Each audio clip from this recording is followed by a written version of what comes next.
Good morning from Washington. I'm Robert Litvak, Senior Vice President of the Wilson Center, and I would like to welcome you to today's meeting on last week's presidential election in Iran. Today's meeting is co-sponsored by the Wilson Center's Middle East program and the United States Institute of Peace. The election elevated cleric Ebrahim Raisi to the presidency. The election took place against the backdrop of negotiations to revive the Iran nuclear deal from which the previous U.S. administration withdrew.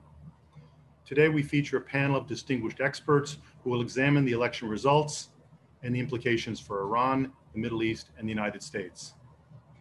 Today's meeting continues the Wilson Center's work on Iran that was pioneered by Haleh Esfandiari, who is now Director Emerita of the Middle East Program and a Distinguished Fellow.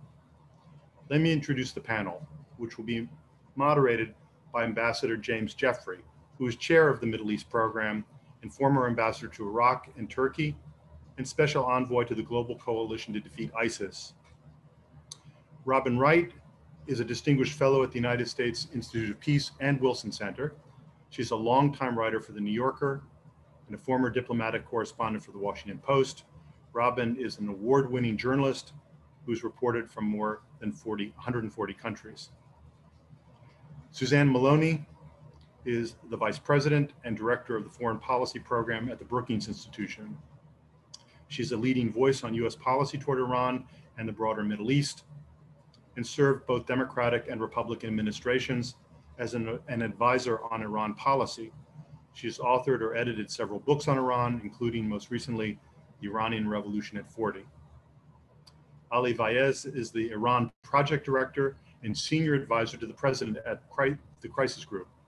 Ali led Crisis Group's efforts in helping to bridge the gaps between Iran and the P5+1 that led to the landmark 2015 nuclear deal. A trained scientist, he was previously the Iran Project Director at the Federation of American Scientists. Let me finally mention that under Robin Wright's leadership, the USIP and the Wilson Center co-host the Iran Primer, the world's most comprehensive website on Iran.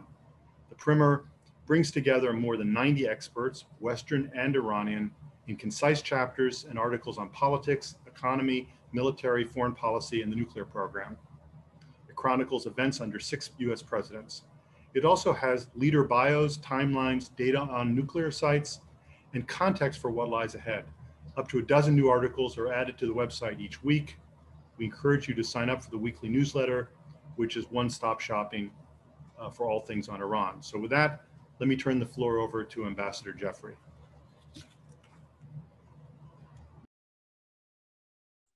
Thank you very much, Rob.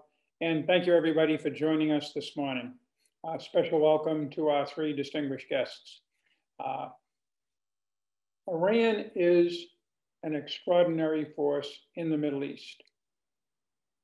From Gaza to Afghanistan, there is hardly an issue in the region that doesn't require some kind of engagement with Iran and its leadership in one or another way. The country has been a major problem for the United States, for countries in the region, and for Europe for many decades. And for the last 15 years, it has been involved in probably the biggest and most contentious non-proliferation issue anywhere in the globe, with the possible exception of North Korea. Thus, it is really important what is happening internally, who the leadership is, and today we will discuss this in detail with our distinguished guests. It is, again, a country that is important, first of all, for the region. Its leadership will determine what role it plays there, what role it will play vis-a-vis the United States, but perhaps most importantly, what role it will play with its own population, who of course are the first to either benefit or suffer from the kind of leadership that the country has. So in terms of the discussion, after we hear the 3 participants and have a discussion among them, we will open the floor to questions. Please submit a question by tagging at Wilson Center, MEP, at Wilson Center, one word, MEP, via Twitter, or by submitting an email to mep@wilsoncenter.org. Thank you again for participating. We'll start with Robin, then move to Ali, and then to Susan. Over to you, Robin. Thanks so much, Jim. I'm honored to be on a panel with my colleagues, Suzanne Maloney and Ali Baez, two of the really great experts who've known the country for very well and for a very long time. Let me start by offering 7 headlines. I'm a journalist and I try to think of kind of what are the big things we should know. The first and the most obvious is that the hardliners have now consolidated political control in Iran. They hold the presidency, the parliament from elections last year, the judiciary, they control the intelligence community and the military. Iran increasingly looks like a one-party state. At the same time, my favorite expression about Iran is that where there are 5 Iranians, there are 6 parties. And there are deep divisions among the hardliners, so we shouldn't assume that they are going to automatically agree about absolutely everything. The second headline is that the Reformist Movement, which has gone through cyclical moments that have captured the imagination under President Khatami and then under President Rouhani, now appears to have atrophied. With the end of Rouhani's presidency, there is no conspicuous leader to mobilize, inspire, or create a sense of the future for a lot of the reformists. It was quite striking to me that Khatami urged people to turn out to vote and they ignored him. The third obvious headline is that this was a referendum that involved, or an election that involved far more than the presidency. It was really a referendum on the system.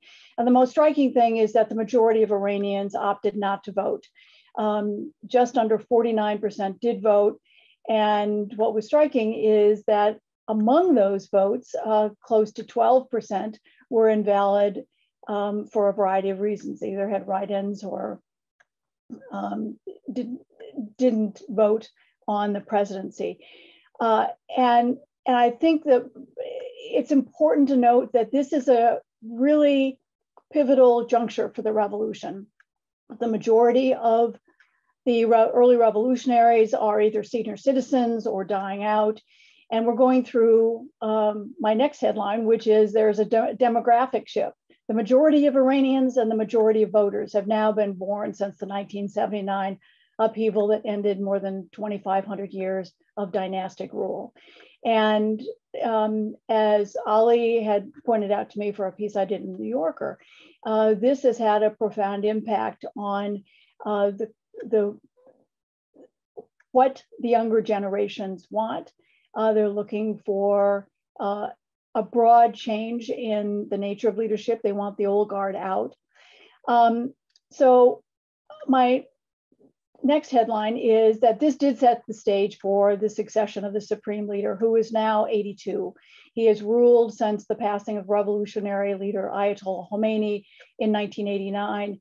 And the only precedent we have is when he became supreme leader, he had been president. So this sets the stage for a possible inheritance of power for President-elect Raisi.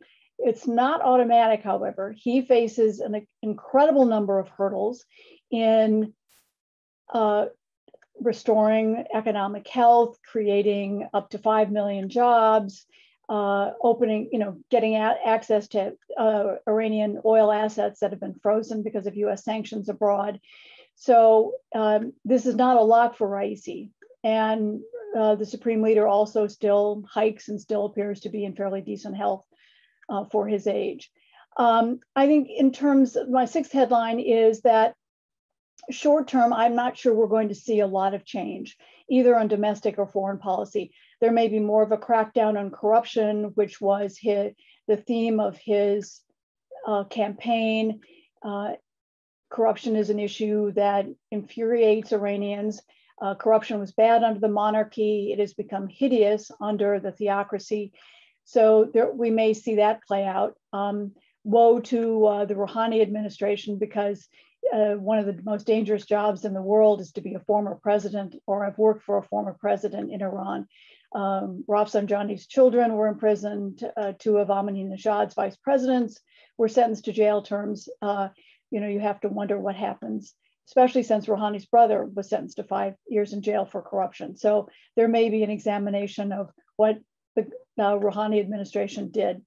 The final point, and I really defer to my colleagues more on this, is the future of negotiations with the United States. I think that both sides are committed to trying to return to the Joint Comprehensive Plan of Action, the nuclear deal negotiated between Iran and the world's 6 major powers in 2015. The terms I think are going to be tough, but I think they're going to get there. Raisi even committed to supporting a return and full compliance of the JCPOA during the debates during this incredibly brief 3-week presidential campaign. I think then it gets really tough, and I'm not optimistic about the prospects of getting broad agreements that will satisfy many in the United States, many in countries that are our allies, such as Israel and Saudi Arabia, when it comes to missiles, when it comes to Iran's meddling in the region. There may be prospects for some kind of agreement on Yemen, but I think when it comes to Iraq, Syria, particularly Lebanon, it gets a lot tougher. And I'll end there and turn it over to my colleagues.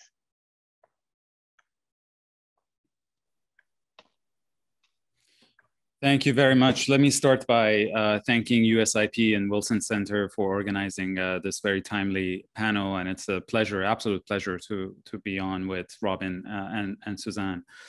Robin always sets the standard of excellence in this line of work. So while she was speaking, I actually jotted down 7 points to try to compete. So here are my 7 points about Iranian elections. What distinguished this election, at least compared to the ones that we've seen since 1997, I think, was that it was much more constrained. Constrained not necessarily quantitatively, because actually, if you look at the previous presidential elections in 2017, the Guardian Council disqualified more people. But qualitatively, it was really interesting because they used to target loyal critics or real critics of the system, but rarely consummate insiders. And this time, they really went an extra mile in eliminating anybody who would pose a serious threat to Mr. Raisi, most important among them, Ali Larijani, who is the longest serving speaker of Iranian parliament and is still very close to the supreme leader. Second point, as Robin mentioned, was turnout. Turnout was around 48%. If you deduct the 12% of spoiled ballots, we basically end up around 36% of the votes, and then Mr. Raisi didn't get all of them. So this is really a minority rule for the first time in many years, and that in and of itself is quite an interesting phenomenon.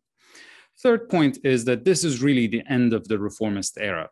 If you look at their votes in all the previous elections since 1997, they've been able to get something above 15 million in each and every election. This time, although they obviously did not have any of their heavyweights in the election, but towards the end of the campaign, they tried to support the more moderate Hemmati, the former head of Iran's central bank, but he didn't get more than 2.4 million votes, which was less than the void and spoiled ballots. And this was a real humiliation for the reformists. And I think it's really an end of an era for a leadership who has been obstructed by the deep state, but has also failed to figure out a way forward. Fourth point is that I would argue Raisi's administration is Ayatollah Khamenei's first government. This is a government that is entirely beholden to Ayatollah Khamenei. Some people draw parallels with Ahmadinejad administration, but you know, Ahmadinejad was not appointed to any position by the supreme leader before he became president, whereas Raisi owes everything he has to the supreme leader, is completely beholden to him. And I would also argue that this is probably Ayatollah Khamenei's last government, given his age.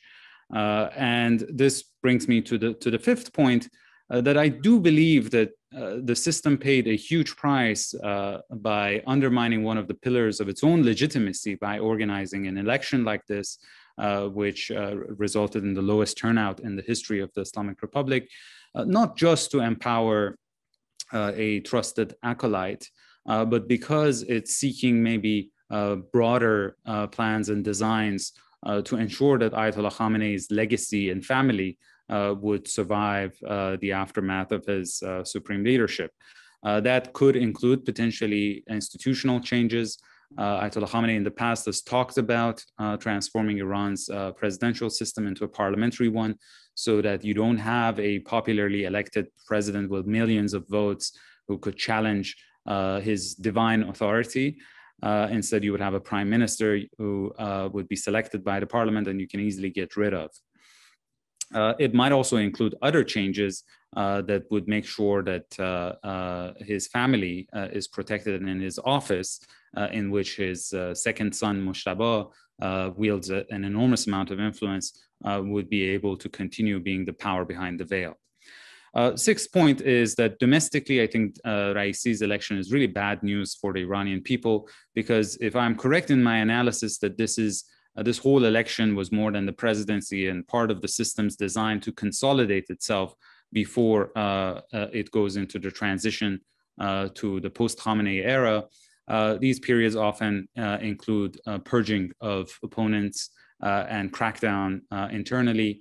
We saw in late 1980s that the Islamic Republic, in fact, engaged in mass execution of thousands of prisoners, political prisoners, in which Mr. Raisi was implicated and involved. And I'm afraid we might see more of the same in the coming years. Last point number 7, is that unlike the domestic implications, the foreign policy implications might not be that bad, in the sense that I think a more unified hardliner control over all instruments of power in Iran means that there will be less infighting. I'm not going to say no infighting, because as Robin said, that's the nature of the Iranian polity, but at least I think less mistrust towards their own envoys and negotiators, and that could potentially make negotiations with them easier. But it is, I would say, a double-edged sword, in the sense that Raisi's human rights record would make it politically costlier for the Biden administration to engage with him. But of course, we have a long track record of negotiating with unsavory counterparts. I'll stop here. Thank you. I'll jump in, although my co-panelists have raised most of the important issues and have already put a lot of really important information on the table. Let me just start with another thank you to the U.S. Institute of Peace and the Woodrow Wilson Center. This is just a terrific opportunity, and especially to Ambassador Jeffrey, Robin Wright, and Ali Vaez for the opportunity to be here and talk about the election results in real time. I don't have 7 points. I have about 6. But maybe I'll think of a 7th on the fly just to keep up with my co-panelists. And much of what I'll have to say will echo points raised by both Robin and Ali. We may differ in a few places, but I think in many places our analysis is similar. The first point I wanted to make is just to reinforce something that both Robin and Ali said about the domestic politics and what the Raisi election reflects, which is the culmination of the long, slow decline of the reformist movement. I think that that's fundamentally deeply important both for Iran and for the rest of the world as we think about the future of Iran, because the reform movement for at least the past 20 years has been the dominant narrative of how we think about Iran and how we deal with Iran, this expectation that there's some prospect of gradual progressive change from within the system that does not require or does not benefit from outside pressure. And that, in fact, Iranians will essentially solve the problems that the rest of the world has with the Islamic Republic. I see no realistic prospect of that succeeding in anything like the near term. And the entire project of gradualism or the reformist movement that came about with the 1997 election of Mohammad Khatami has really been on the defensive almost since 2003, when they lost their first big election to the parliament at that time.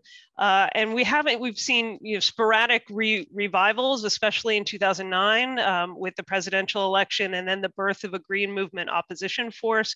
But they really haven't had a strategy that has been proven to work. The strategy from the outset was to try to capture institutions via elections and use those institutions to strengthen the representative elements of the Islamic Republic, of the post-revolutionary system. And essentially, they haven't been able to capture elections, and they haven't been able to actually use that institutional power when they have had it to enact meaningful, sustainable, durable reforms to the political system. They've been countered at every point from conservatives who control the unelected system. So, both strategy, the lack of strategy, the lack of a coherent leadership has really, I think, removed any serious claim that they have to success. And we don't see any alternative movement taking shape in the absence of a serious reform movement. Not that we necessarily would from outside Iran, but I think that void is an important one. The second point I wanted to make is perhaps here to take issue with one of the points that Ali made about the possible silver linings. And I've heard a number of people and seen a number of pieces that seek to try to make the best of what we all recognize to be a really unfortunate situation, the elevation of a man with just a horrific human rights record, the man who sealed the death warrants of thousands of political prisoners and then oversaw the judiciary as it engaged in the repression that helped eliminate any serious prospect for gradual reform, to the second highest office and possibly putting him in a position to assume the supreme leadership when the current supreme leader passes from the scene. I see absolutely no silver linings because as Robin suggested, when you have 5 Iranians, particularly from the Islamic Republic, you have 6 different points of view. This is a regime that has engaged in fratricidal partisanship really since the outset. And the further you narrow the insiders to the system, the more vicious the infighting becomes. And I think we see that with the elimination of the Larijani family, with Ali Larijani's disqualification to run for these elections. This is a major element of the conservative hardline front. And the fact that they are no longer part of the system does not, in fact, mean the system is more consolidated, because as we know, every time one faction is pushed to the side, they tend to rebound with an effort to undermine those who actually push them out. So I'm less persuaded that we're going to see less political contention within Iran or a more coherent and decisive leadership, and certainly not a leadership that's going to be prepared to take major risks or engage in a serious rethink of any of its policies. The third point I'll make very briefly is just that I think what we're seeing is the continued slow motion metastasis of the Islamic Republic. We are no longer really in a position where the personality politics of the regime insiders matter all that much. This is a very significant consolidation of authority around the hardest line poles of the regime.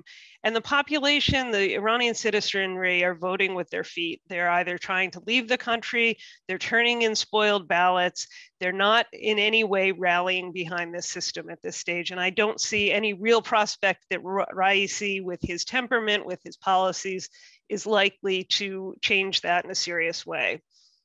I'd like to just move now from my fourth point over to foreign policy. And that is just the point that the more things change, the more they stay the same with Iran. We have the same basic fundamental problems with a Khamenei-Raisi leadership as we did with a Khamenei-Rouhani leadership, as we did with a Khamenei-Khatami leadership.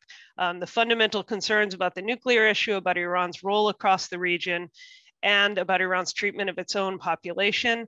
And ultimately, the Iranian president doesn't have an inordinate amount of direct authority over these decisions. He can nudge things in a certain direction, particularly through appointment of a foreign minister. But Iran's posture in Syria, Iran's involvement in conflicts across the region, and even the approach to the nuclear issue, all of this is really set and dictated by the supreme leader, obviously with input, including but not limited to the president. And so therefore, I don't think we're likely to see a significant shift on any of the major foreign policy issues, including Iran's approach to the nuclear negotiations, despite the fact that Raisi, of course, has been a longtime critic to that. Fifth point is, by extension, I don't actually expect a significant change in the Biden administration's approach. Ultimately, every American administration has sought to talk with the Iranians as a means of trying to moderate the most dangerous policies of this system. And the sense of urgency around the nuclear issue has persuaded successive administrations from both parties to deal directly, even with the most odious leaders. If you think back to the nuclear negotiations themselves, the United States joined in 2006 under the Bush administration, reversing the prior opposition to the nuclear talks that had been begun by the Europeans. And that was at a time that Ahmadinejad was really at his apex of provocative narcissism. And this is not unique to Republican administrations. The Obama administration sought to conclude a confidence building measure around the Tehran research reactor in the weeks even after the 2009 Green Movement uprising and its brutal suppression by Iran's security forces. So we've been willing to deal with Iranian leaders even where they are truly reprehensible, where we believe the national security interests of the United States are at stake.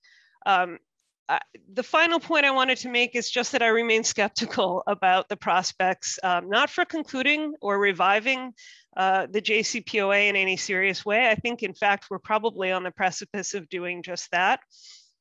But I remain very skeptical, and I lay this out as my final sixth point as a bit of a provocation to the rest of the panel, that I just don't see that a revived nuclear deal is going to pay the dividends that were originally envisaged. And I don't think it's going to provide the cushion against Iran's nuclear ambitions that was hoped for. The timeline is a lot more compressed. The benefits of the restrictions that we may be able to put back in place are going to be offset by what Iran has been able to achieve during the hiatus of the past few years. And I think the implementation is going to be exceptionally contentious. And then I will just add one final point, which is just to reinforce, as I've said on other occasions, Iran is not a nuclear issue. And US-Iran policy cannot begin, nor can it end with a policy to revive the JCPOA. We have to be in hand as we're seeking to find ways to reinforce the restrictions around Iran's progress toward nuclear weapons capability, devising a policy that exhibits the same degree of international support for pressure on Iran over its human rights abuses at home, and that seeks to lay down red lines and push back against Iran's efforts to militarize the rest of the region through its support for proxy militias, as Ambassador Jeffrey said, from Gaza to Afghanistan. So with that, I'll wrap now and look forward to the rest of the discussion.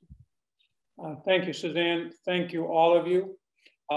First of all, such distinguished speakers, so much information, and particularly noteworthy, all three of you completed your comments in less than 25 minutes. That's like a first in my webinar experiences over the past 18 months. So thank you very much for that, because I think we want to get to questions in discussion among you and also with the audience. Here's my first question. Henry Kissinger once said, Iran has to decide, is it a cause or is it a country? Or words to that effect. What answer can we draw from these elections for all three of you? Robin, you're on mute. Yeah, sorry, I'd love to start on that one, because I think one of the constants since 1979 has been this question: is the Islamic Republic of Iran, its formal name, first and foremost an Islamic state, or is it first and foremost a republic? Iran's unique political system is a hybrid. It blends the ideas and principles in its constitution, which borrows heavily from Napoleonic code, from French and Belgian law, with Islamic law. And it's created a political system where you have the traditional kind of Western model branches of government, the executive, the judiciary, the legislature, that are independent, elected by the people, or the parliament and president elected by the people. And then you have the Islamic institutions, which are designed to be a check and balance on the the secular branches of government to make sure that you don't see the emergence of a strong man that tries to create, like the Pahlavi dynasty did, a new monarchy. And the debate is played out in every domestic and foreign policy decision ever since. It's played out in elections. It's clear that those who favor an Islamic State, the hardliners, have about 25%, at most, a quarter of the population when it comes time to vote. But the fact is, and the reformers have probably plus or minus about the same, the 40 to 50% of the public has decided on most of the elections. And this question has not been answered. One of the things, and I put this to Suzanne particularly, is does this question of the hardliners' control and the atrophying of the reformist movement set up for the failure ultimately of not just the hardliners, but the revolution itself? Utopian ideologies promise things they can never deliver. And Iran's revolution was carried out in the name of improving the lives of the oppressed. And at the end of the day, it hasn't. Many Iranians are worse off today than they were 20 years ago. Figures of inflation, the value of the rial, I mean, it's almost pathetic. When it comes to human rights, you've seen the fact that there are two former presidential candidates who have been under house arrest now for more than a decade for challenging the outcome of the election in 2009 when there were widespread allegations of electoral fraud. So while the hardliners at the moment have consolidated control, one of the big questions is, what about the rest of the country? What about the 70, 75% of the country who either support somebody else or doesn't feel motivated to turn out to the polls? So when we're gaming the future and trying to understand what this means, how does this play out in terms of the pattern of revolutions historically? And so I put that question to Suzanne and Ali to see if they have a sense of how this could backfire, because Raisi's going to have a hell of a hard time, I think, delivering on a lot of the expectations that people have. He's not an imaginative politician. He has offered very few ideas. He talks, but he doesn't actually say very much. So over to Suzanne first. I'm happy to jump in out of order, but I think this question of Suzanne.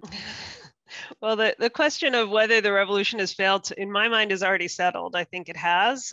We can see over successive decades in different iterations that there are a large number of Iranians who are very unhappy with their own government and haven't found a mechanism for channeling that dissatisfaction into effective political action, whether it was the student protests of the late 1990s or the Green Movement of 2009 or the economically driven protests that became quite violent across the country over the course of 2017, 2018, 2019.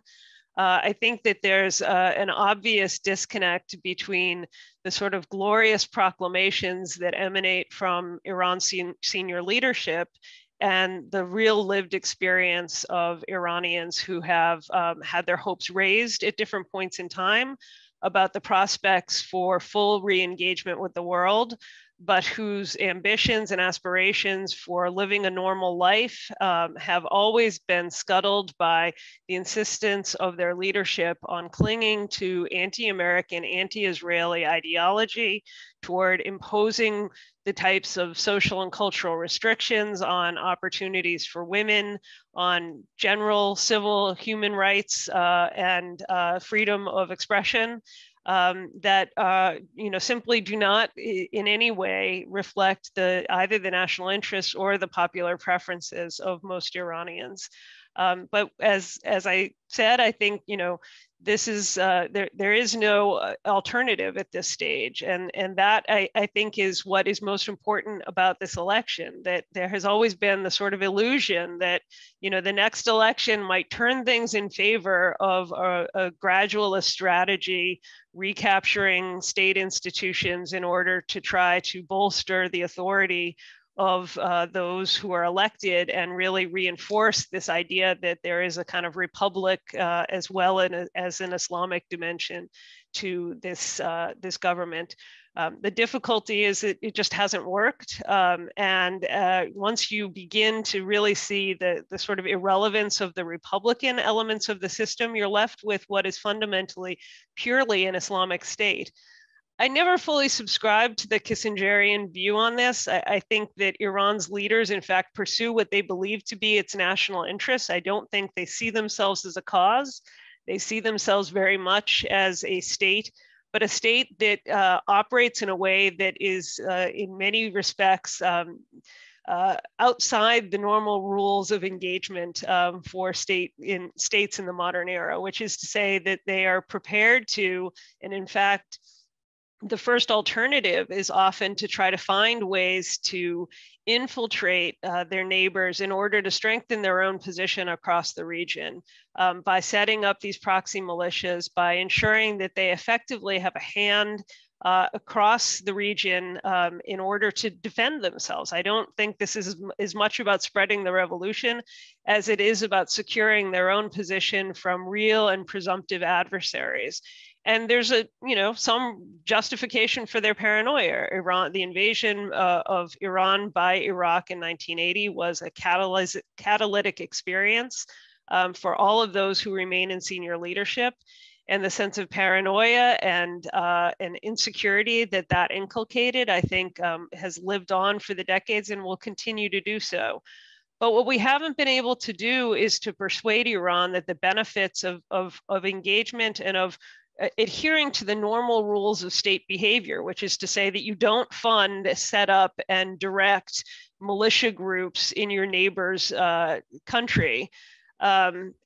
We haven't been able to persuade the Iranian leadership that the benefits of adhering to the normal rules of the international order are more preferable for their interests, for their country's interests, than the types of activities they undertake. And one of the reasons for that is that there typically hasn't been much of a cost to them for these activities. And this is why I think it's so important that we do begin to conceive of Iran beyond the nuclear issue and begin to try to approach the other issues of concern with Iranian behavior with the same sense of urgency and sense of multilateral support and engagement that we have applied to the nuclear issue.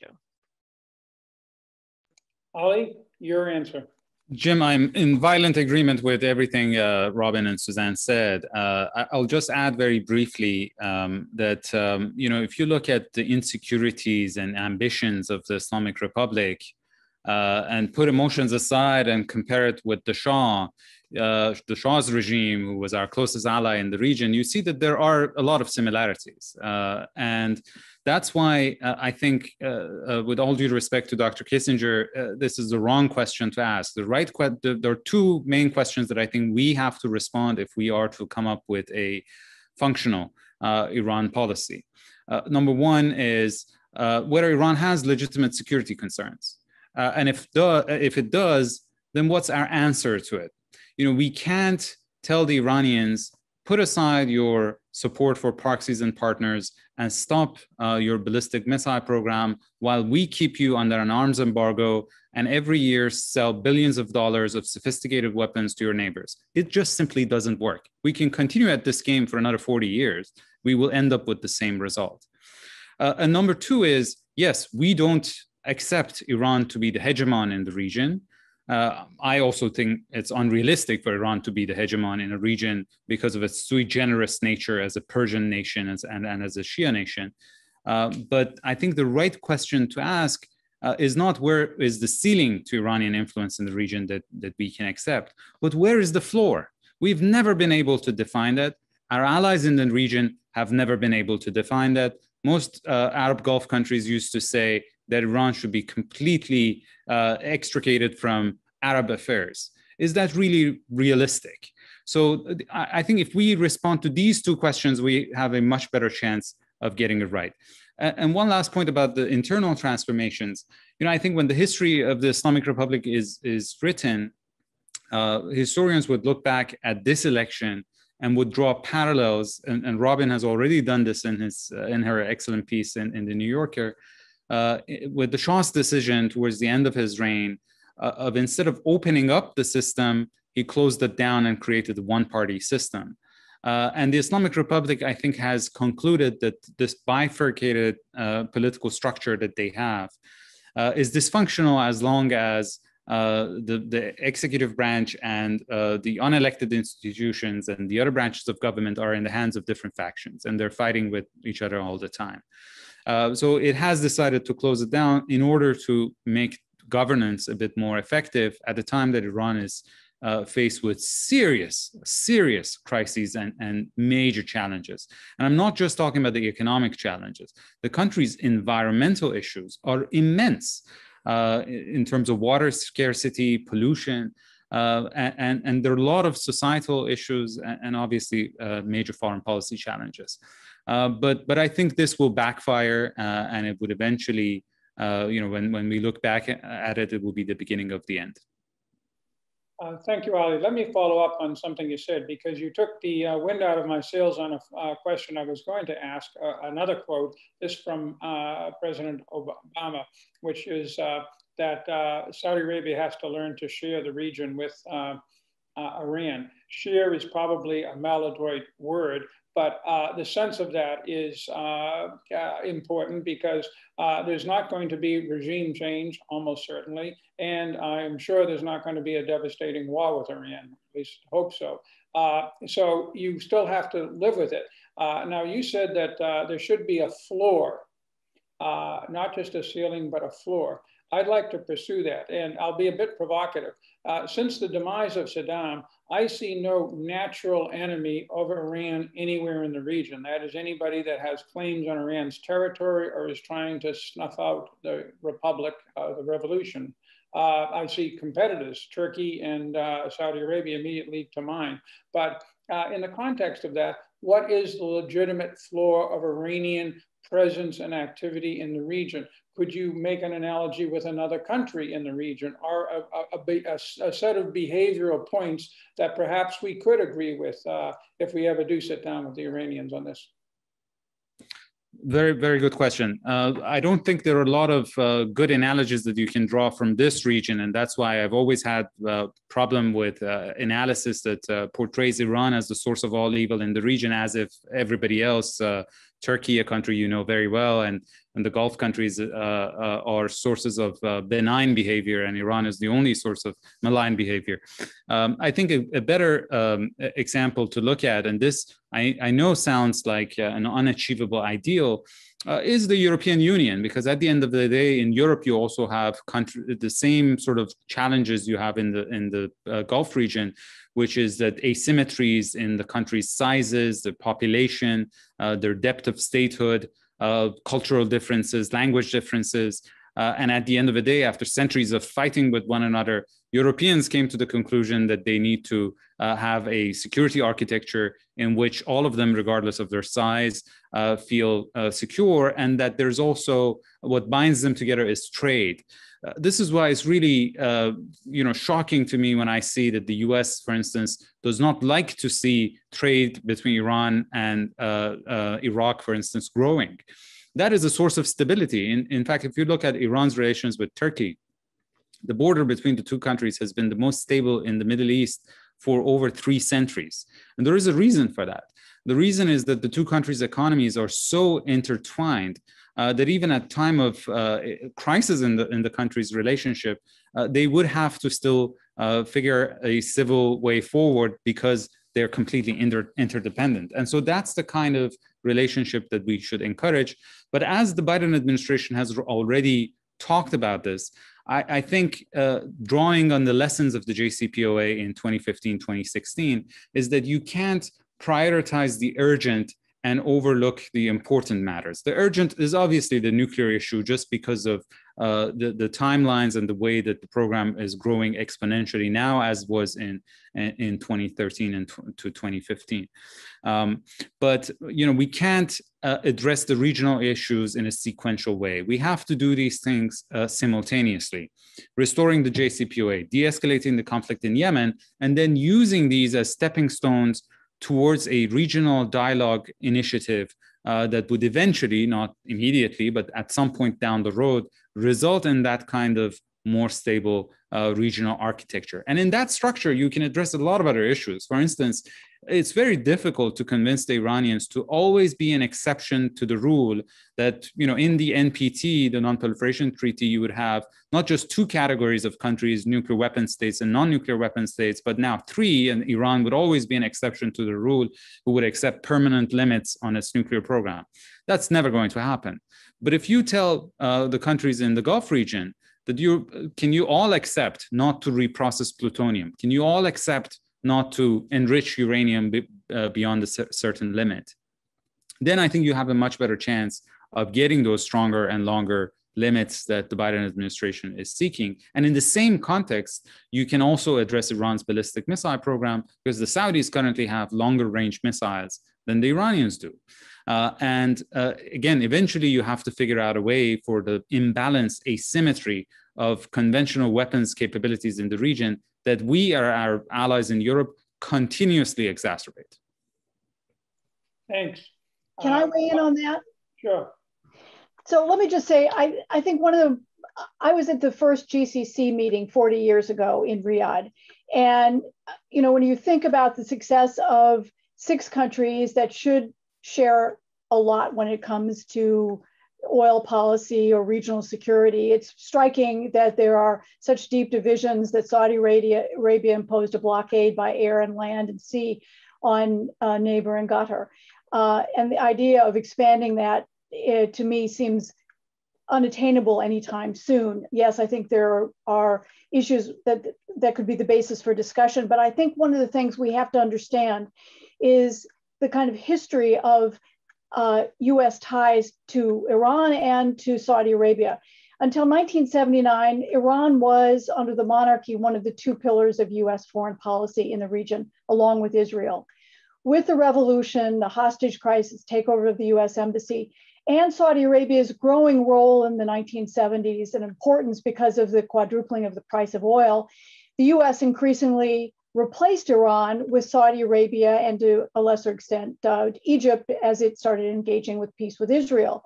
And I think one of the things we forget in this discussion of how do we move forward, how do we diffuse regional tensions, is that for Saudi Arabia, one of the things that scares them the most is being relegated to 2nd, 3rd, or 4th place yet again, as it was before 1979. It is, after all, not as important whether it comes to resources, the size of its consumer market, just the geostrategic importance in the region. Iran is a bigger player. It borders, 3 important regions: South Asia, the Middle East, and the former Soviet, Muslim republics. That it's just a more important property. And I think that in the background of all of this discussion about what kind of deal can we get on missiles or intervention in the region is the bigger picture. And especially at a time that you have an ambitious crown prince in Saudi Arabia who wants to make Saudi Arabia, the next Egypt. He wants to be the next Nasser, or he wants to take on the leadership of the whole region. That the prospects of getting agreement, I think, are going to be much harder than they might have been under previous kings in Saudi Arabia. So, thanks, Robin. Suzanne, as I was listening to quite similar presentations, very thorough and deep, but quite similar on all 3 of you in assessing the election and the consolidation of power, I was immediately reminded of what we see under Xi in China and Putin in Russia. There's a difference, though. From what I know about both countries, and it's not all of that deep, but I follow it fairly closely, there is a general satisfaction with much of the population with this consolidation or tolerance of it. There are obviously individuals in China, and there are groups in Russia who resist. But all in all, there's a general assessment that the population is willing to go along with this. What we've seen and heard in this election, and it's pretty dramatic, the 48% tally, and I think 13% of those people cast invalid ballots deliberately, is that the population isn't happy with this. So that's somewhat of a difference. As Robin said, if Raisi isn't successful, that will have an impact. What can the population do, if anything, to express their unhappiness with what has happened, not only in the elections last weekend, but let's assume a less than glowing economic performance in the years ahead, which I think is quite possible. Over. Thanks, Ambassador Jeffrey. It's an interesting premise, and I suspect at least some of my colleagues who work on Russia and China might take a slightly more nuanced view of how popular each of those systems are, or what the strains within those systems are. But I think we have less evidence, and certainly what we have with respect to Iran over the course of the past few weeks is just another reminder that the system, while tolerated by most Iranians, is not in fact, would not in fact be the choice of Iranians were they able to vote in elections that resembled anything like a free and fair ballot. And what are the alternatives that are available to them? I think that's why this election is so important, because it has, I think, denuded any possibility of kind of the idea that the reform movement can somehow rehabilitate itself. There is no meaningful pathway for gradual change of the Islamic Republic in a way that would meet the demands of their own population or of the international community in terms of the way that the government engages with its neighbors and with the international community.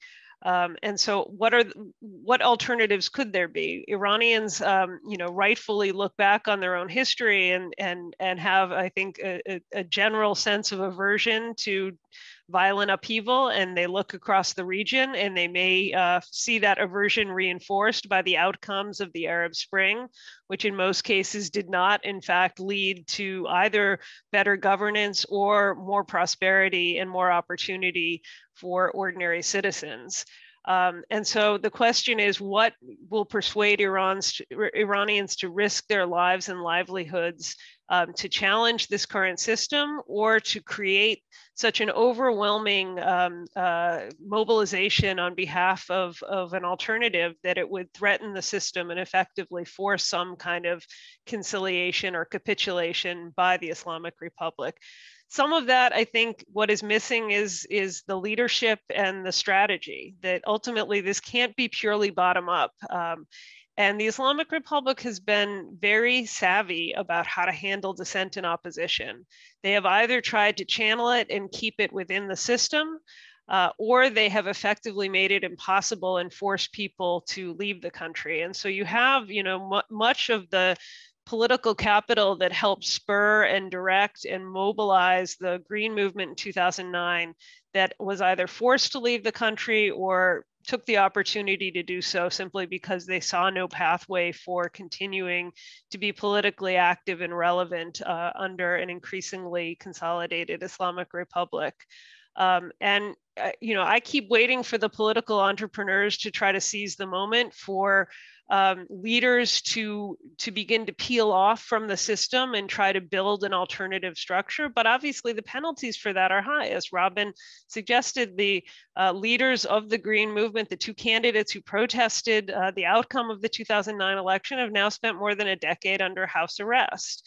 There have been even worse penalties for many of those who've spoken out against the system itself. And so I think, the challenge is simply to try to identify and to motivate from within, and, to create that kind of that opportunity. The final point is just, the system itself has proven incredibly resilient. And that's where, as dismal as my own projections for the Islamic Republic are, I am unwilling to kind of hazard a guess that the system itself is going to collapse. The fact that Mohammad Khatami, who really, I think, did invest himself in trying to mobilize change, progressive, gradual change from within, would still come out to vote and still urge Iranians themselves to come out to vote, just, I think reinforces that even those who would like to see a different outcome are still see themselves tied to the system. And those who are prepared to be disruptive, like, for example, former President Ahmadinejad, who himself did not vote, are fundamentally just narcissists. They don't have either the capacity or the willingness to try to lead a movement for something better. And so we have to find a way, or Iranians have to find a way to marry the desire and the capacity to imagine a better future with the willingness to invest themselves on behalf of leading that future and to be disruptive within the context of the Islamic Republic. I think there are Iranians out there who can and will do that, but the moment just hasn't arrived yet. Thank you, Suzanne.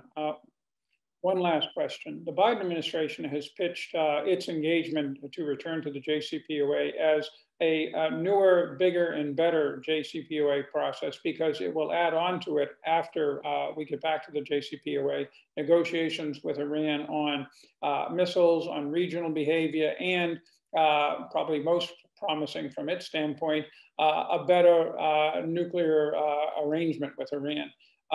Raisi, the other day, one of his first statements was to deny very, very clearly any interest in engaging in that. Now, he's not the final decider, so to speak. That is the supreme leader. But still, it was pretty discouraging.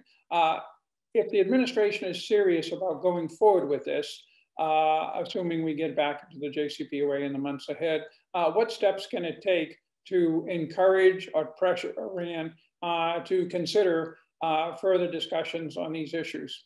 Whoever wants to answer.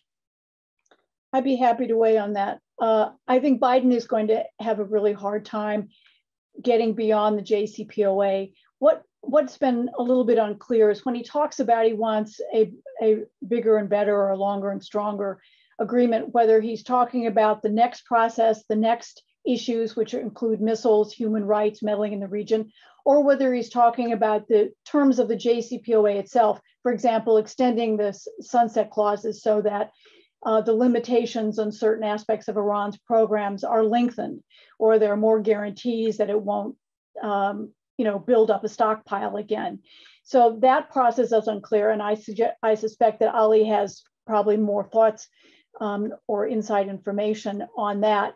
But I think there's going to be a lot of backlash in Washington, particularly among Republicans, but even possibly among some Democrats, about giving Iran more or lifting more sanctions. The US actually does have some leverage over Iran when it comes to asking for more, and that is not more sanctions. The sanctions that are under discussion in Vienna on returning to full compliance in the nuclear accord involve only those, or mainly those, involved in the nuclear deal. It extends beyond that to some of the others too that were imposed by the Trump administration. But when it comes to returning Iran's economic health, Iran needs other sanctions lifted too that were imposed for missiles, for human rights violations, for meddling in the region. So we do have some leverage, but as I said, I think there's likely to be some backlash.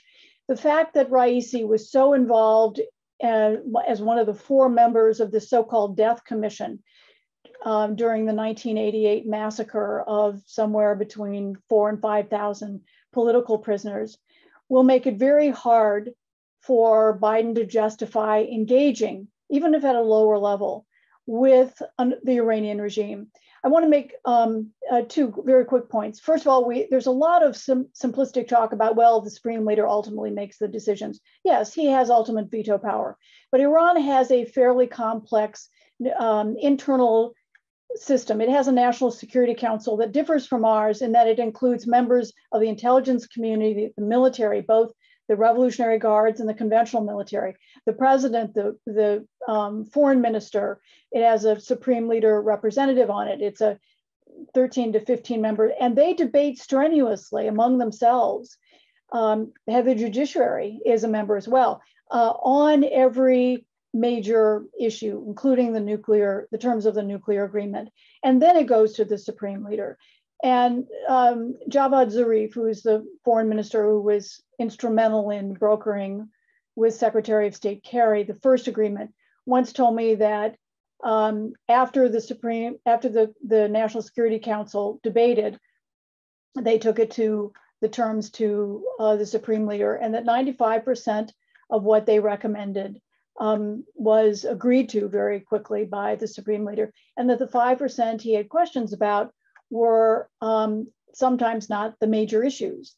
So I think we need to understand that Iran does have a fairly sophisticated or dynamic political system when it comes to making these huge decisions. It's not just the Supreme Leader, who's not a nuclear expert by any means, agreeing on that. And I just wanted to say one thing to Suzanne's point. I always agree with her on everything, but I loved when she talked about Ahmadinejad being a narcissistic leader. Well, we've elected a few narcissists ourselves. So I just wanted to put that in perspective. Thanks. That's stuff for another seminar on another subject. Thank you, Robin. Ali, specifically, what can the Biden administration do, assuming we do get a return to the JCPOA and a pretty clean one without a whole lot of additional stuff in the JCPOA, but the administration clearly will push, given the wasting resource of the JCPOA now with the time limits running out in a decade or less. How can the administration encourage further talks, or can it? So first of all, Jim, the administration is trying to get a commitment in the document that they're currently working on in Vienna from the Iranians that they would agree to follow on negotiations. Now, you can argue a non-binding commitment by an outgoing Iranian administration doesn't mean much. But I think what is likely to motivate the Iranians to negotiate is basically the fact that the deep state in Iran, not just the Rouhani administration, but the deep state in Iran has come to terms with two inconvenient truths about the nuclear deal. Number one is the fact that the sanctions relief that was devised in the original agreement is just insufficient for the Iranian economy to be able to trade normally with the outside world. This is why even in the current negotiations in Vienna, the Iranians have brought up issues that were not included in the JCPOA, like having access, indirect access to the US financial system, because based on 2016 experience, they've realized that without that, they would never have normal banking relations with the outside world. So that's a card in our back pocket that we can use and the Iranians would need. And second reality is that the JCPOA is unstable. The Iranians have learned this fact. They know that by 2023, when Congress is supposed to not just suspend, but lift the sanctions, and the Iranians are supposed to ratify the additional protocol, none of that is likely going to happen, and the deal will become unstable again in the run-up to our next electoral cycle. Iranian Foreign Minister Javad Zarif says that the price tag of maximum pressure for Iran has been about $1 trillion. Now, we are all hyped up about the fact that Iran might get about 70 billion of its frozen assets released as a result of our return to the JCPOA. But when you just consider the math, right, $1 trillion of damage and getting access to 70 billion, it doesn't make sense. And they don't want to go through this cycle again in 2023, 2024. In fact, the uncertainty for the Iranian economy, I would say, is much more damaging than the prospect of either living under sanctions for a long time or having a deal that is much more stable. And the hardliners have been so critical of the Rouhani administration that they're too soft towards the West. They don't know how to negotiate from a position of strength. That I think they want to demonstrate that they can deliver better. Now, again, as I said, I don't think negotiations with them is going to be straightforward and easy. It's going to be politically costly and difficult. But just like the Trump administration had a stronger muscle to deliver sanctions relief on the Iranians if they had actually ever negotiated, I would argue that the Iranian hardliners have a stronger muscle, although they're not as adept at negotiations. Now, again, as I said, missiles and regional cannot be addressed in the same framework. P5+1 Iran negotiations have a set agenda. That's only the nuclear issue. And so other issues would have to be addressed bilaterally or multilaterally in other fora.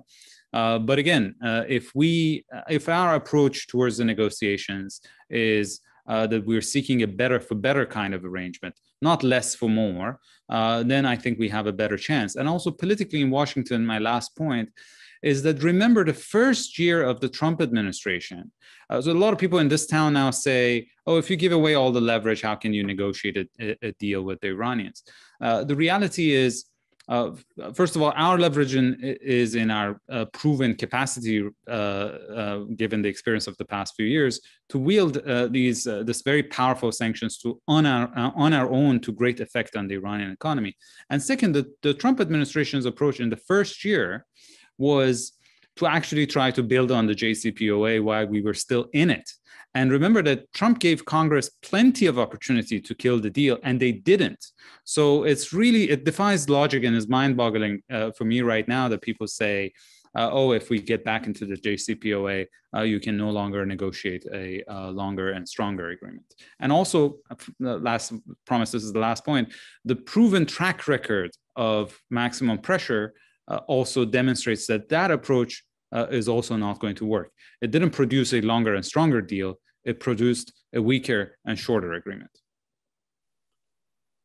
Got it. Thank you very much. As my respect for Zarif, at least his tradecraft, is almost unlimited, I always look at his comments with some skepticism because he is so clever. The $1 trillion is largely oil that they were not able to sell because of the sanctions. That oil is still available for them to sell sometime in the future, so it's not quite as bad as that. But the key is their ability to sell oil in an unrestricted manner, as long as oil is a desired and demanded commodity, which will continue for the next 20 years or so, and their ability, as you said, to access the international banking system, which is important. Let's go to some questions from our viewers. From Alvaro de Soto, professor at Sciences Po. Is there a consensus among all of you that the election of a hardline president, in this case Raisi, will enhance the possibility that we will see a return to the JCPOA perhaps in the weeks before Raisi actually takes power? I'll jump in with a response and maybe just try to piggyback on that with a couple of comments about the previous discussion about the prospects for longer and stronger deal negotiations. I don't think that Raisi improves the prospect of a return to the JCPOA, but I also am not persuaded that he manifestly makes it more difficult. Ultimately, whether it's Javad Zarif, Saeed Jalili, Amir Abdullahian, or some other Iranian foreign minister and his team negotiating on the nuclear issue, the only deal that will be done is one that is acceptable to the supreme leader. That does not discount, as Robin said, that there is a robust and complex and differentiated national security bureaucracy within the Islamic Republic. But ultimately, the 2015 deal was one that had to meet the red lines of the security forces and the supreme leader, both of whom welcomed and supported it, at least nominally, when it was first finalized.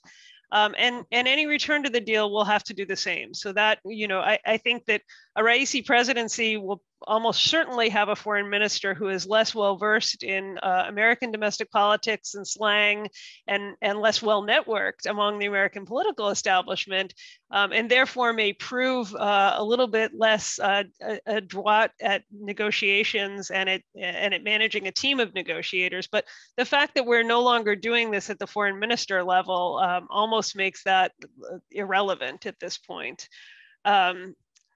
The other point I just wanted to make is that I see no prospect of serious talks about longer and stronger, whether that's actually strengthening and extending the provisions of the nuclear deal itself, or dealing in any serious way with the other issues at stake between the United States and Iran. I understand why the Biden administration will continue to articulate those points and press those ambitions.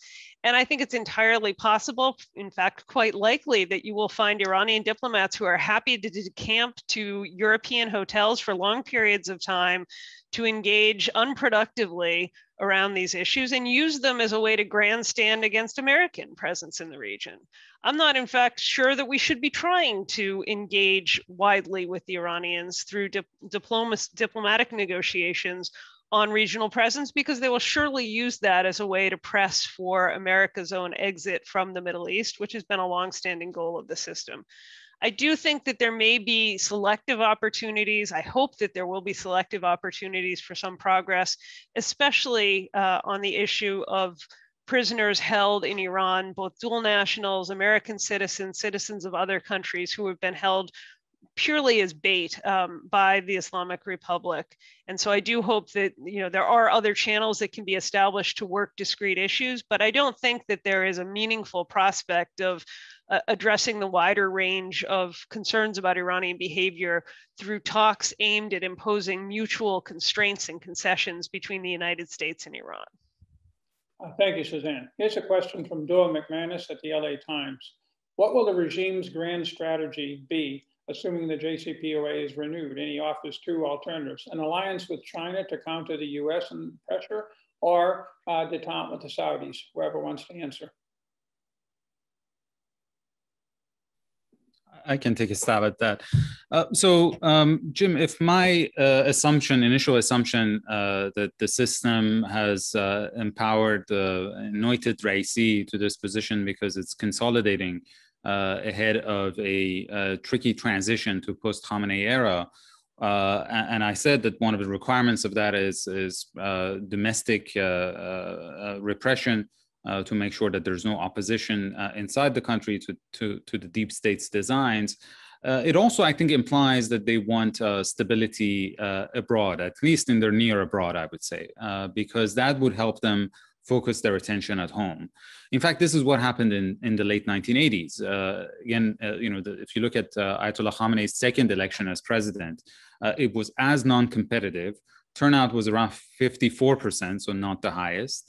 And it resulted in domestic repression, but also resulted in constitutional changes, abolishing the office of prime minister, and also ending the Iran-Iraq war, which was the biggest threat to the country's stability at the time. And so that's why Raisi, I think in his first conference, was pretty positive on negotiations with Saudi Arabia. I think they would try to de-escalate to the extent possible in the region, because again, their focus should be on changes at home.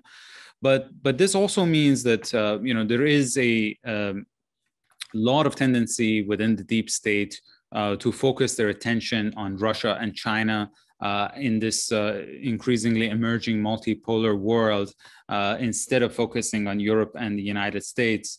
So that's why I agree that in a Raisi administration, the chances of going too far in resolving our problems with the Iranians are probably non-existent. Doesn't mean we can't make progress on case-by-case basis, but in general, I think Raisi and his administration, based on the directions from the Supreme Leader, will focus on trying to increase their strategic partnership with Russia in the region, and also their economic partnership to the extent possible with China.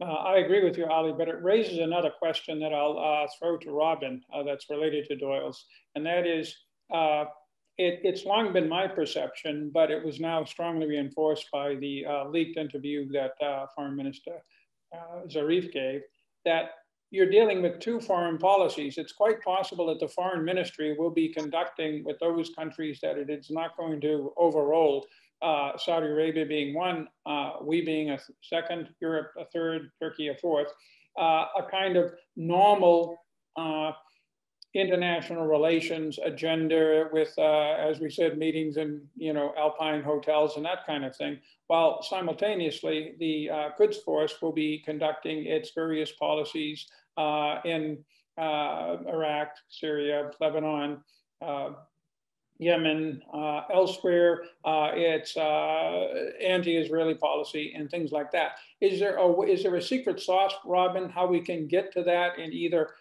bring it all onto one common denominator, or rationally realize we're dealing with two foreign policies? What do you think? I'm not sure it's so easily bifurcated. Iran has a common goal. And, for a long time, Iranian revolutionaries would say that their country was strategically lonely.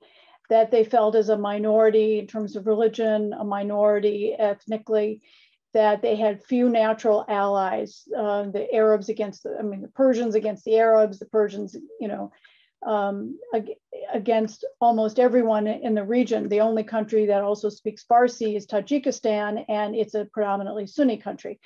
So what Iran has done that is masterful is that rather than looking to find allies in the region, it has created allies in the region, beginning with Hezbollah in Lebanon in the early 1980s and gradually building up alliances with militias, even helping create militias in Iraq after the Islamic State moved in and seized a third of the territory. The Popular Mobilization Forces, dozens of different militias under that umbrella, predominantly Shiite, emerged just in the last few years. And Iran has very cleverly, very masterfully created its own set of, its own network, its own alliances, some of them with common cause, Hezbollah in Lebanon and Hezbollah in Iraq, some of them having very few connections beyond their ties to Iran, in a way that's like its little NATO in the Middle East. And so, yes, the Quds Force is in charge of dealing with the proxies. The foreign ministry deals with many of the kind of international issues, whether it's at the UN or the nuclear deal, but they share common cause. And so I think that we do ourselves a disservice in trying to say, well, Soleimani, who is the general in charge of the Quds Force for decades, a masterful military strategist, and Zarif, who was educated at the University of Denver, are totally different people. Yes, they were rivals in some ways in terms of their visions. Yes, they were part of the debate. Yes, Zarif complained publicly, or in an interview anyway, that was subsequently released about Soleimani's, countering his influence or defeating his purposes. But that, that happens within systems. We've had that within the American system when it comes to debate about US foreign policy.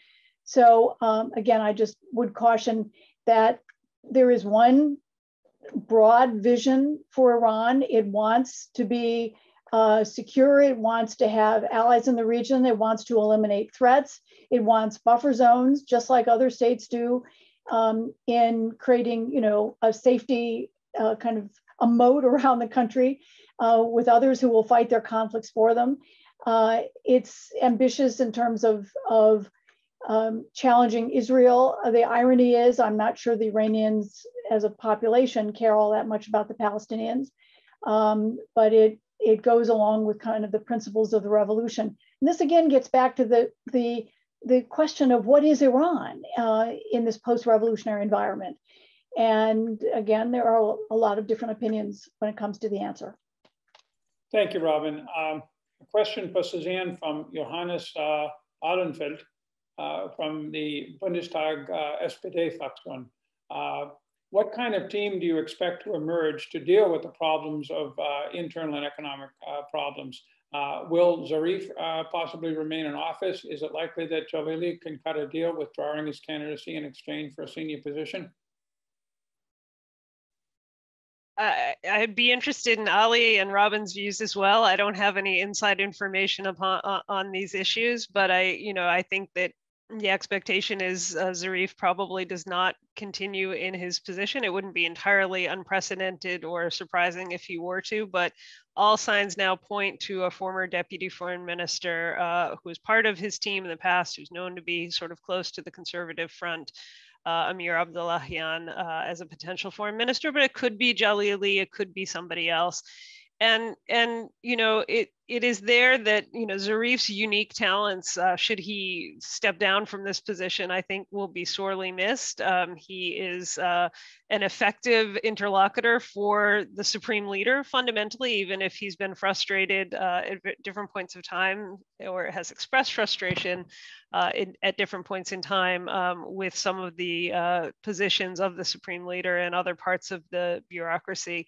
He's a loyal soldier for the Islamic Republic who has pursued the interests of the system, I think, with a considerable degree of dedication. And as you yourself, Ambassador Jeffrey, said, his tradecraft is absolutely superb. So anyone who replaces him is unlikely to have any of that, and certainly won't have the long-standing relationships with the American political establishment. But Arakchi, others, I would be surprised if they were to, the current nuclear negotiating team, I would be surprised if they were to be displaced. They are, in many ways cross-factional. They are not individuals who are necessarily personally aligned, as Zarif has been perceived to be, with a moderate or even a reformist faction of the system. They're well-versed on the issues. And so my expectation is that, we would see some degree of consistency, at least in the policy that's pursued on the JCPOA, as well as a host of other foreign policies by this new president. Thank you, Suzanne. Here's a question from Linda Robinson, Director of the Center for Middle East Public Policy at RAND. What measures might the US adopt to restrain Iran's use of militias and proxies, whether through incentives or punishment? I'll use my moderator's prerogative to say, we can't say, well, we'll conduct a round of negotiations with them because we've already discussed that about Iran. So beyond sitting down and talking with them, what incentives, one way or positive or negative, can we use either to constrain them in the region or get them to the table? Anybody?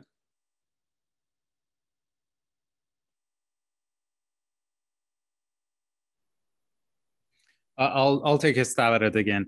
I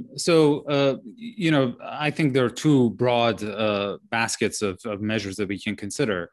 Number one is basically to try to end the conflicts that Iran exploits and chaos that Iran exploits for creating these groups. As Robin mentioned, going back to 1982 with Hezbollah, the mistakes that we have committed and our allies in the region have committed have been effectively exploited by the Iranians. In 1982, they used Israeli invasion of Lebanon to create Hezbollah. In 2003, they used our invasion of Iraq to create the Shia militias. In 2015, with Saudi war in Yemen, they deepened their relationship with the Houthis and so on. So resolving these conflicts would basically take out the source of oxygen that the Iranians use in these theaters. And then the second is, as I said, trying to figure out a way of providing Iran with strategic alternatives. Obviously, the conventional arms embargo that the UN had in place expired despite the Trump administration's efforts. I imagine that we will try to keep our own arms embargo in place. But again, if we try to effectively deprive Iran of the ability to upgrade its conventional military capabilities, it only means one thing: that they will double down on their support for proxies and partners in the region, and they will double down on their ballistic missile program, and then this vicious cycle would just continue. Thank you. Here's a question from Ghalid Hussein. And it says, how are the Israelis going to respond to all of this? He cites Israeli Chief of Staff, Lieutenant General Kochavi, who's going to be here in Washington this week, having just instructed his forces to be prepared for a possible Israeli-Iranian conflict. Where do the Israelis play in all of this with the election last weekend? I'll comment very quickly, but I'm sure that Robin and Ali have something to say on this as well. I mean, I think we have already seen an Iranian-Israeli conflict that has been brewing over several years, that has increasingly come into the public light because of the willingness of the Israelis to be fairly forward-leaning about acknowledging the role that they have taken both in covert activities within the Islamic Republic, but also in terms of the consistent and significant pushback of Iran's positions and its attempts to build infrastructure for missile development and production across the broader Levant. And I think, now we're seeing this kind of gray zone war take to the seas as well. And I think we're just going to see a continuation and potentially an escalation of that, because there is a lot that we can do through diplomacy, and the JCPOA is one example of that. But there's a persistent unwillingness on the part of the Iranians to recognize the sovereignty that they claim they valued so much that they overthrew the Shah to achieve it, of their neighbors. Iran's I don't think is the possibility of greater arms imports to Iran would have a manifest impact on Tehran's willingness and its longstanding support of the relationships that it has with Hezbollah and a whole network of proxy militias across the rest of the region. And I think the Israelis have come to the conclusion that they can act effectively against it, both within Iran and across the region, and they're likely to continue to do so. Thanks. Yeah, I think the jury is still out on whether they can really, in the long run, defend against all of the threats coming at it from we'll see. As I said, the chart is the chief of the defense staff is in Washington this week. Look, this has been terrific. We've got 5 minutes left, so I'll turn it over to the three of you for any last comments, words, arguments with each other, or whatever. And once again, thank you very much. We'll start with Robin. All I can say is how much I've enjoyed listening to my colleagues. I think we have a general consensus about the challenges that Iran faces, which are enormous. There's no guarantee that Raisi will succeed in creating a better economic environment, in engaging with the outside world, in being any more acceptable. I think that he carries the burden of the past with him in a way that will define the future, because of what we'll hear a lot more about, I think, in the coming year, and that's his role in the 1988 massacre. That will limit everyone in the world, or at least in the West, dealing with his administration. I think there are some fundamental questions now on the table about the longevity of the revolution, but at a time that there is no, as Suzanne pointed out, no visible alternative. Whether it's the monarchy or the MEK, there is no tangible opposition that has taken hold in Iran as an alternative, be it in exile or inside the country. And so we may be in for a period of some turbulence that, sometimes turbulent, but sometimes apathetic. The probability of seeing another mass protest, be it like the student protests in 1999, the 2009 Green Movement, the economic protests in 2017 and 18, is unlikely, because this regime, Raisi as head of the judiciary, has shown that it is willing to take any action to quash dissent. But what that does in terms of bubbling up from something below, that's certainly a possibility, but it may take a very long time. Thank you very much, Robin. Good to have you with us today. Suzanne? I just want to thank you all as well. I think, in many respects, we are in wide agreement. This is a deeply unfortunate turn for a country that has so much possibility, if in fact its leadership were to permit its people to have a meaningful say in their own governance and in their relationship with the rest of the world. And Raisi's victory is not irrelevant, despite the fact that we're all somewhat sanguine about how much influence he will have on Iran's foreign policy writ large. As Robin suggested, he is well versed in the art of repressing Iran's own population and deeply committed to that. And I think that as we come to a point where there is sort of a public recognition that gradual reform cannot succeed, what alternatives emerge and how this Iranian leadership deals with them are as questions that are as important for the Biden administration and the rest of the world to grapple with and be prepared to address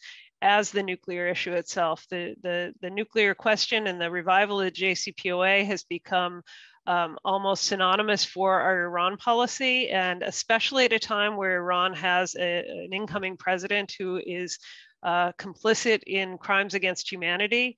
It is absolutely incumbent upon Washington and the rest of the world to devise a policy that really does address the wider array of concerns, especially the concerns of the Iranian people. Thank you very much, Suzanne. Ali, you have the very last word. Thank you, Jim. Let me also express my appreciation to you and my fellow panelists for this fantastic discussion. And my last word is, I think Iran is at a pivotal moment in its history, and transitions are often very delicate moments in the history of any polity. And in this period, I think what is key for us is to try to focus more on the Iranian people rather than the regime, which is going to be much more difficult to deal with, no doubt about it. But I don't think we should also add to the siege that the Iranian people are under at the hands of their own government.